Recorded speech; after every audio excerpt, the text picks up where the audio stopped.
आपको एक क्वेश्चन में ऐसा पूछा जाएगा, आपके पास दो स्ट्रिंग्स हैं, वैक्यूम मीडियम है और दो स्ट्रिंग में चार्जेस लगे हुए हैं इस मास में, तो they will repel each other. आपने क्वेश्चन में देखा कि वैक्यूम के अंदर ये एंगल गिवन है थीटा एंड थीटा रिपेल हो गई और इक्विलिब्रियम में ये सिस्टम पड़ा हुआ है, ठीक। इसमें बॉडी की डेंसिटी रो गिवन है। फिर क्वेश्चन आएगा, आपने इस पूरे अरेंजमेंट को वाटर में डाल दिया, चार्जेस को भी, स्ट्रिंग को भी, सबको वाटर में डाल दिया, और आपने देखा कि वाटर के अंदर भी तो चार्ज फोर्स लगाएगा, पर वाटर के अंदर जो फोर्स लगेगी थोड़ी कम लगेगी क्योंकि मीडियम चेंज हो गया। लेकिन क्वेश्चन में गिवन है कि थीटा की वैल्यू अब भी क्या है, एग्जैक्टली सेम, थीटा नहीं चेंज हुआ, थीटा चेंज नहीं हुआ। और पानी का डाइलेक्ट्रिक कांस्टेंट क्या है, के, और पानी की डेंसिटी कितनी है, सिग्मा। वो कह रहे जी डाइलेक्ट्रिक कांस्टेंट बोलो क्या होगा, इसकी वैल्यू क्या होगी, in terms of rho and sigma निकालो।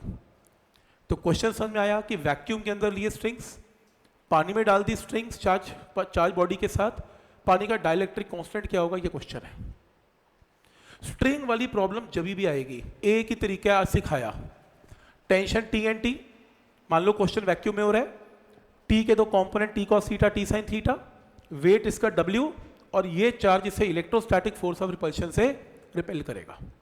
सिस्टम इक्विलिब्रियम में आज सिखाया, तो क्या इक्वेशन बनेगी, T cos theta is equal to W और T sine theta is equal to electrostatic force of repulsion. आज हमने किया भी था। और अगर मैं 2 को 1 से डिवाइड करूं, टी से टी कैंसिल, तो tan थीटा की वैल्यू क्या आएगी, F E by W. Rule clear. Question किस में हुआ, वैक्यूम में। जब आपने इसको वाटर में डाला, कुछ करने की जरूरत नहीं, देखने की जरूरत नहीं है, थीटा तो सेम करने को कहा उसने, तो tan थीटा रहेगा। चेंज क्या हुआ, फोर्स इलेक्ट्रोस्टैटिक की चेंज हो गई। पानी के अंदर एफ ई फोर्स की जगह एफ ई डैश फोर्स हो गई, क्योंकि मीडियम चेंज करने से इलेक्ट्रोस्टैटिक फोर्स चेंज हो गई, और वेट भी चेंज हो गया, क्योंकि पानी के अंदर क्या लगा, अप थ्रस्ट, वेट कम हो गया।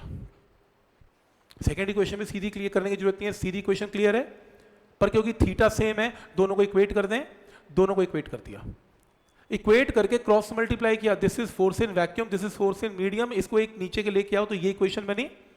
Force in vacuum by force in medium को क्या बोलते हैं, डाइलेक्ट्रिक कांस्टेंट।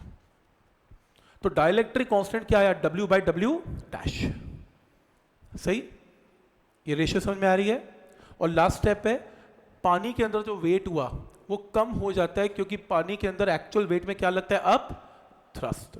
तो W माइनस यू, W क्या होता है, V इंटू वेट किसका है, बॉडी का, तो डेंसिटी किसकी, बॉडी की, तो V रो जी, W में V रो जी, लेकिन अपथ्रस्ट में हमेशा किसकी डेंसिटी यूज करते हैं, लिक्विड की, तो V सिग्मा जी, V जी कैंसिल, ये आंसर है। ऑब्जेक्टिव क्वेश्चन आएगा, ये आंसर मार्क होगा।